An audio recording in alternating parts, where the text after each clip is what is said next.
The honourable member for Ottawa South. Thank you, Mr. Speaker, and it's a privilege to follow up my colleague on some of the very important and profound comments he made about where we're at with respect to this back-to-work legislation, why it is the Liberal Party of Canada cannot support it. But I think it's important to step back. Let's just step back for a second so Canadians who see this repeat pattern of crisis back-to-work legislation, crisis back-to-work legislation. Let's remind Canadians, from our perspective here at the Liberal Party of Canada, the federal government has an obligation, Mr. Speaker, to get the very big things right. And one of the things a federal government has to get right is rail safety.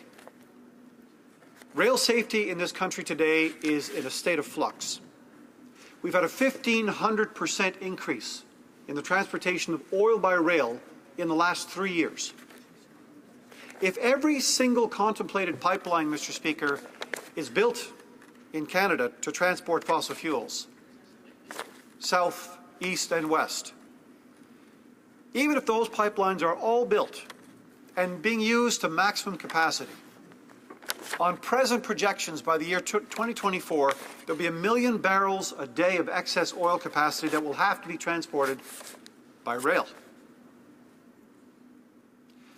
So when the government has a minister stand up and say, this is exclusively about the economy, it's about our international reputation, it's about the movement of our citizens, she's only partly telling the truth.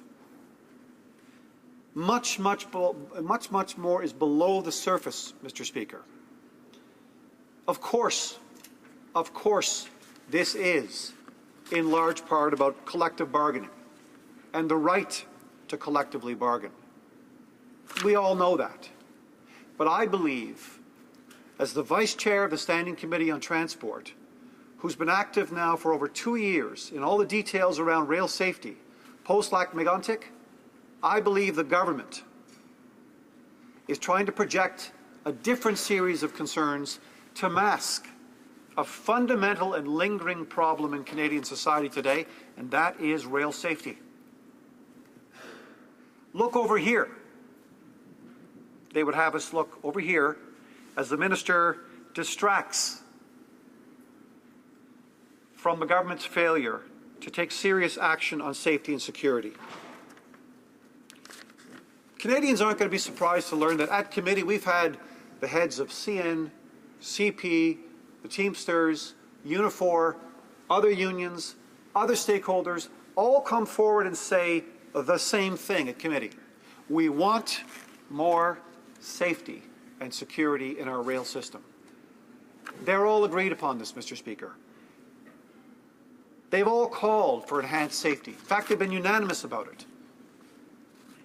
Part of the challenge we face as a country is we've had 5 ministers of transport in 8 years. That's not serious. How is a minister of the Crown seized with one of the most important foundational responsibilities in Canada, transport? How's a minister of the Crown supposed to do their job if they're being shipped out, shipped down, or shipped up through the Department of Transport in 16 to 18 months? So that's one of the challenges we faced, a succession of ministers transiting through the Department of Transport on their way elsewhere, and the department and the safety and security that it's supposed to uphold, in my view, undermined. By failing to address the serious issue of adequate rest for railway operators, the government has failed to prevent this CP rail strike. It's not management, it's not labour. That simplistic, sometimes antiquated notion that's often put forward by my good friends and colleagues in the NDP is, in my view, dépassé. All parties want to see the requisite investments in safety and security, and they know they're not getting it from the government. That's why they're rushing through this back-to-work legislation, because it's an attempt to masquerade and to cover the fact they have not addressed the foundations of some of the challenges we have going forward. This puts our railway employees, it puts Canadians, and it puts our communities at risk. Mr. Speaker, it's the government's responsibility. The government's responsibility, not the railway company's responsibility, nor the union's responsibility. It's the government's responsibility to establish rest periods for railway workers, to ensure, as I said, that the employees of the railways, the Canadians and our communities are safe. You can't fob it off. You can't slough it off. You can't simply pretend this is a dispute, irreconcilable differences, says the minister. We've been there trying to help broker a deal, says the minister. Really? The Minister of Labour should talk to the Minister of Transport and find out why it is for over 6 years this government has been meeting with union representatives, the railways, backroom meetings, advisory groups. They have been seized with these foundational security concerns for all that time. They knew this was coming. No surprise. They knew this was coming. And so for the minister to come out now and say, it's a mere negotiation differences between two parties. She's right. Several unions have settled. This is true.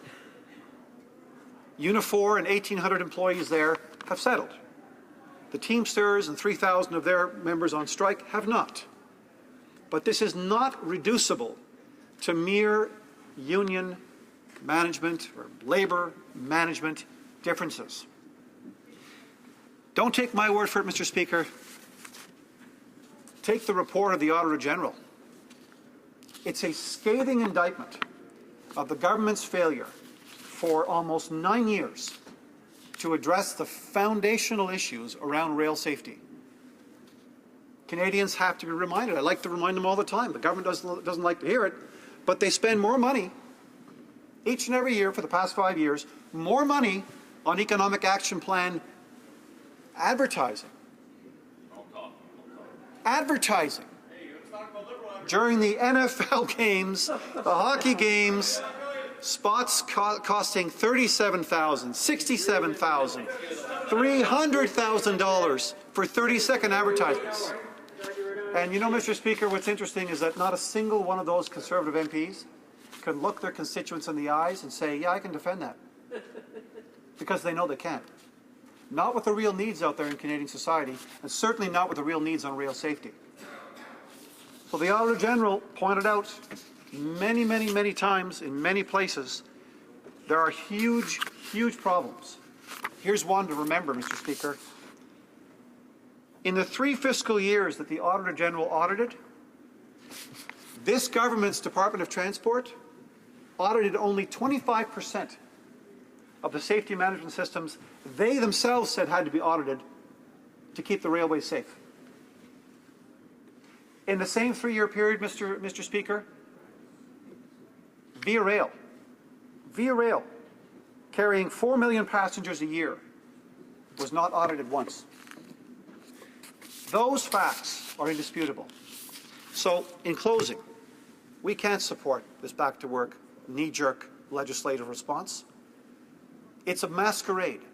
It's hiding the foundational issues around safety and security that they have refused to address. And that takes money, that takes inspectors, that takes investment. Government has an obligation to get the big things right, Mr. Speaker. Rail safety is one of those things. They're not doing it. Thank you very much.